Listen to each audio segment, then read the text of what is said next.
الله أكبر.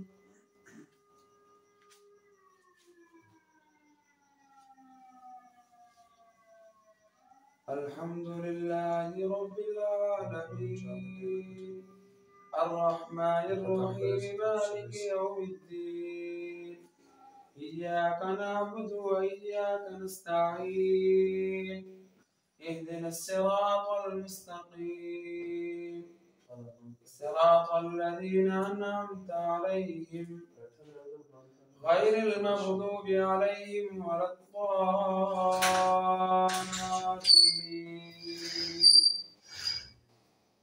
فما لكم في المنافقين فئتين والله أركسهم بما كسبوا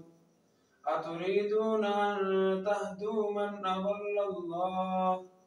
ومن يضلل الله فلن تجد له سبيلا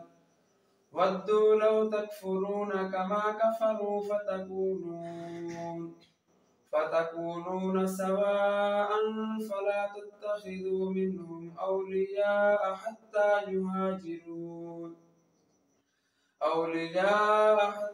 يهاجروا في سبيل الله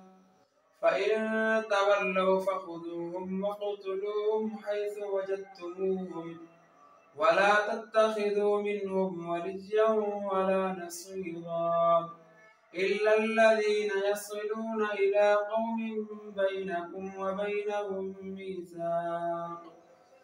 ميثاق أو جاءوكم حسرت صدورهم أن يقاتلوكم أو يقاتلوا قومهم ولو شاء الله لسلطهم عليكم فلقاتلوكم فإن اعتزلوكم فلم يقاتلوكم وألقوا إليكم السلم فما جعل الله لكم عليهم سبيلا ستجدون آخرين يريدون أن يأمنوكم ويأمنوا قومهم كلما ردوا إلى الفتنة أركسوا فيها فإن لم يعتزلوكم ويلقوا إليكم السلم ويكفوا أيديهم فخذوهم وقتلوهم حيث ثقفتموهم وأولئكم جعلنا لكم عليهم سلطانا مبينا وما كان لمؤمن أن يقتل مؤمنا إلا خطأ ومن قتل مؤمنا خطأ فتحرير رقبة مؤمنة ودية مسلمة إلى أهله إلا أن يصدقوا فإن كان من قوم عدو لكم وهو مؤمن فتحرير رقبة مؤمنة وإن كان من قوم بينكم وبينهم ميثاق فدية مسلمة إلى أهله وتحرير رقبة مؤمنة فمن لم يجد فصيام شهرين متتابعين توبة من الله وكان الله عليما حكيما ومن يقتل مؤمنا متعمدا فجزاؤه جهنم خالدا فيها وغضب الله عليه ولعنه وأعد له عذابا عظيما يا أيها الذين آمنوا إذا ضربتم في سبيل الله فتبينوا ولا تقولوا لمن ألقى إليكم السلام لست مؤمنا تبتغون عرض الحياة الدنيا فعند الله مغانم كثيرة كذلك كنتم من قبل فمن الله عليكم فتبينوا إن الله كان بما تعملون خبيرا لا يستوي القاعدون من من المؤمنين غير أولي الضرر والمجاهدون في سبيل الله بأموالهم وأنفسهم فضل الله المجاهدين بأموالهم وأنفسهم على القاعدين درجة وكلا وعد الله الحسنى وفضل الله المجاهدين على القاعدين أجرا عظيما درجات منه ومغفرة ورحمة وكان الله غفورا رحيما إن الذين توفاهم الملائكة ظالمي أنفسهم قالوا فيم كنتم قالوا كنا مستضعفين في الأرض قالوا ألم تكن أرض الله واسعة فتهاجروا فيها فأولئك مأواهم جهنم وساءت مصيرا إلا المستضعفين من الرجال والنساء والولدان لا يستطيعون حيلة ولا يهتدون سبيلا فأولئك عسى الله أن يعفو عنهم وكان الله عفوا غفورا ومن يهاجر في سبيل الله يجد في الأرض مراغما كثيرا وسعة ومن يخرج من بيته مهاجرا إلى الله ورسوله ثم يدركه الموت فقد وقع أجره على الله وكان الله غفورا رحيما وإذا ضربتم في الأرض فليس عليكم جناح أن تقصروا من الصلاة إن خفتم أن يفتنكم الذين كفروا إن الكافرين كانوا لكم عدوا مبينا وإذا كنت فيهم فأقمت لهم الصلاة فلتقم طائفة منهم معك وليأخذوا أسلحتهم فإذا سجدوا فليكونوا من ورائكم ولتأت طائفة أخرى لم يصلوا فليصلوا معك وليأخذوا حذرهم وأسلحتهم ود الذين كفروا لو تغفلون عن أسلحتكم وأمتعتكم فيميلون عليكم ميلة واحدة ولا جناح عليكم إن كان بكم أذى من مطر أو كنتم مرضى أن تضعوا أسلحتكم وخذوا حذركم إن الله أعد للكافرين عذابا مهينا فإذا قضيتم الصلاة فاذكروا الله قياما وقعودا وعلى جنوبكم فإذا اطمأننتم فأقيموا الصلاة إن الصلاة كانت على المؤمنين كتابا موقوتا ولا تهنوا في ابتغاء القوم إن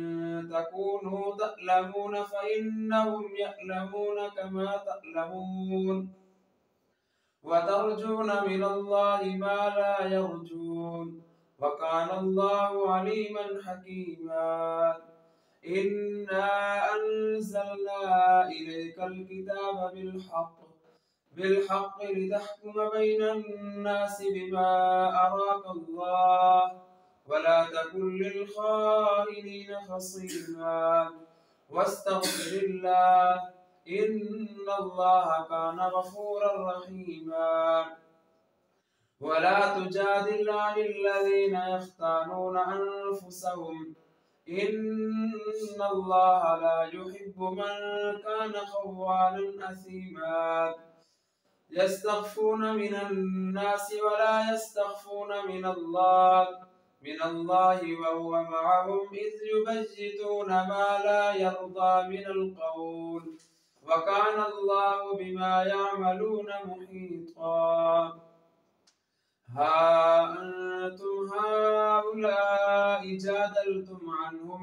الحياة الدنيا فمن يجادل الله عنهم يوم القيامة أم من يكون عليهم وكيلا ومن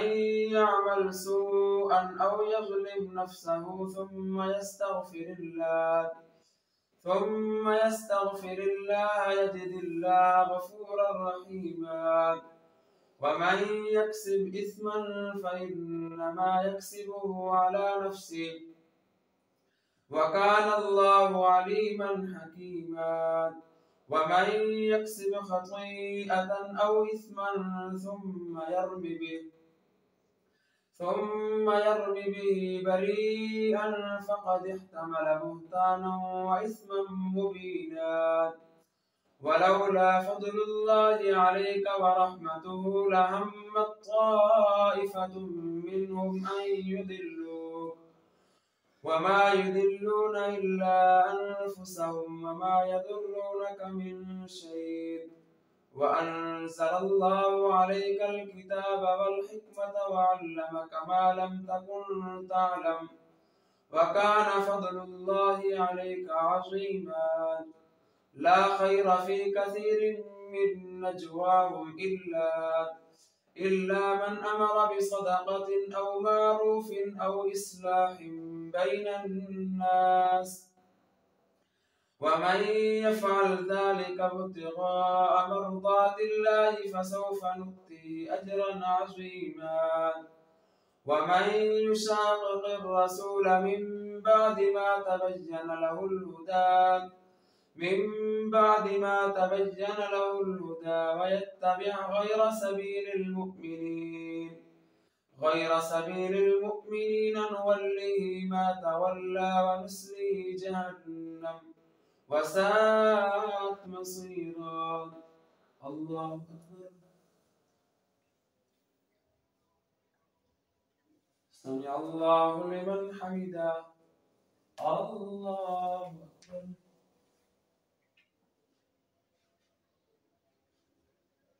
الله أكبر الله أكبر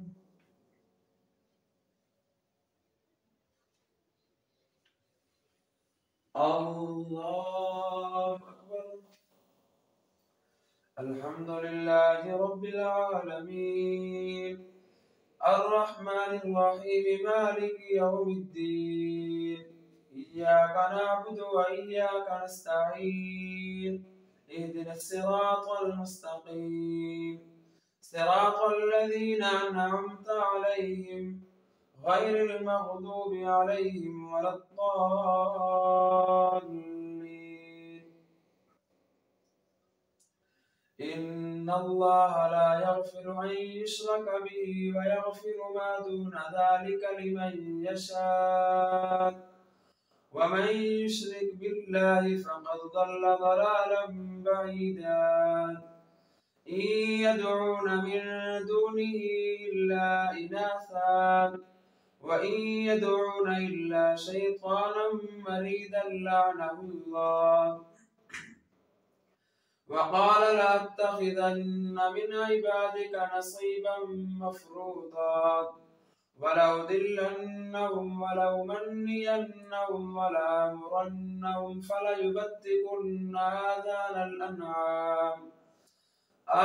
الأنعام ولآمرنهم فليغيرن خلق الله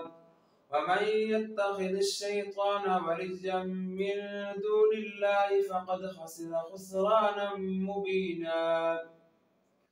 يعدهم ويمنيهم وما يعدهم الشيطان إلا غرورا أولئك مأواهم جهنم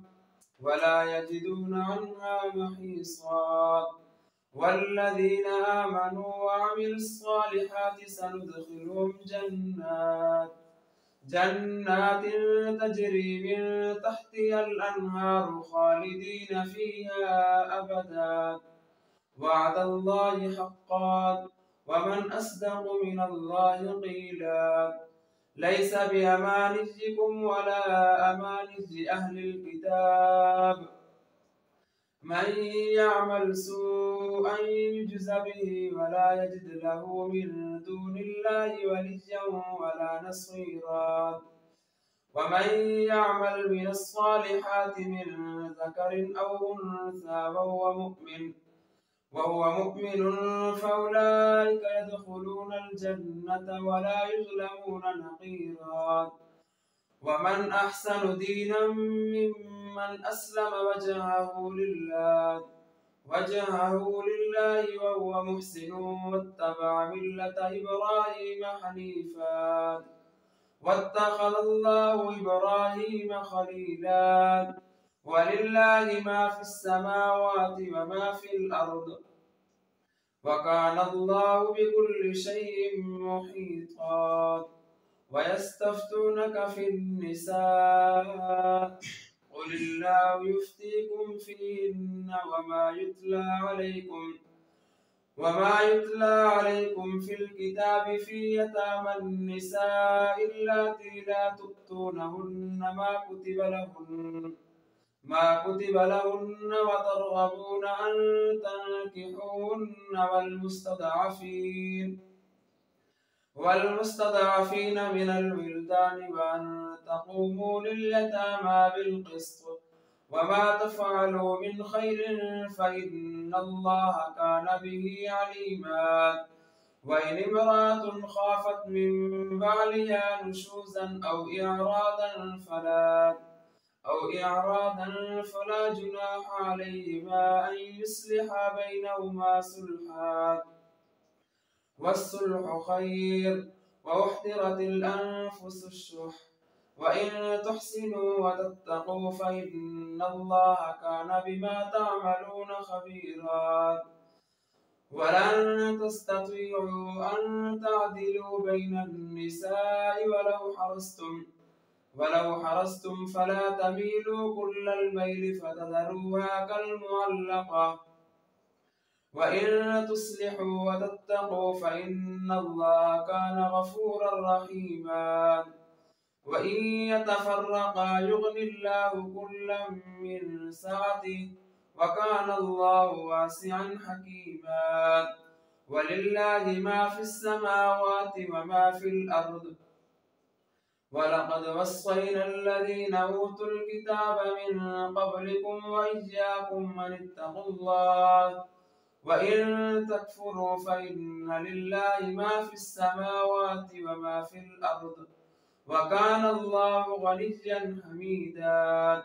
ولله ما في السماوات وما في الأرض وكفى بالله وكيلا إن يشأ يذهبكم أيها الناس ويأتي بآخرين وكان الله على ذلك قديرا من كان يريد ثواب الدنيا فعند الله ثواب الدنيا والآخرة وكان الله سميعا بصيرا يا أيها الذين آمنوا كونوا قوامين بالقسط شهداء لله ولو على أنفسكم أو الوالدين والأقربين إن يكن غنيا أو فقيرا فالله أولى بهما فلا تتبعوا الهوى أن تعدلوا وإن تلووا أو تعرضوا فإن الله كان بما تعملون خبيرا يا أيها الذين آمنوا بالله ورسوله والكتاب الذي نزل على رسوله والكتاب الذي أنزل من قبل ومن يكفر بالله وملائكته وكتبه ورسله واليوم الآخر فقد ضل ضلالا بعيدا إن الذين آمنوا ثم كفروا ثم آمنوا ثم كفروا ثم ازدادوا كفرا لم يكن الله ليغفر لهم ولا ليهديهم سبيلا بشر المنافقين بأن لهم عذابا أليما الذين يتخذون الكافرين أولياء من دون المؤمنين أيبتغون عندهم العزة فإن العزة لله جميعا وقد نزل عليكم في الكتاب أن إذا سمعتم آيات الله يكفر بها ويستهزأ بها فلا تقعدوا معهم حتى يخوضوا في حديث غيره إنكم إذا مثلهم إن الله جامع المنافقين والكافرين في جهنم جميعا الذين يتربصون بكم فإن كان لكم فتح من الله قالوا ولم نكن معكم وإن كان للكافرين نصيب قالوا ولم نستحوذ عليكم ونمنعكم من المؤمنين فالله يحكم بينكم يوم القيامة ولن يجعل الله للكافرين على المؤمنين سبيلا إن المنافقين يخادعون الله وهو خادعهم وإذا قاموا إلى الصلاة قاموا كسالى يراءون الناس ولا يذكرون الله إلا قليلا مذبذبين بين ذلك لا إله هؤلاء ولا إله هؤلاء ومن يضلل الله فلن تجد له سبيلا يا أيها الذين آمنوا لا تتخذوا الكافرين أولياء من دون المؤمنين أتريدون أن تجعلوا لله عليكم سلطانا مبينا إن المنافقين في الدرك الأسفل من النار ولن تجد لهم نصيرا إلا الذين تابوا وأصلحوا واعتصموا بالله وأخلصوا دينهم لله فأولئك مع المؤمنين وسوف يؤتي الله المؤمنين أجرا عظيما ما يفعل الله بعذابكم إن شكرتم وآمنتم وكان الله شاكرا عليما الله أكبر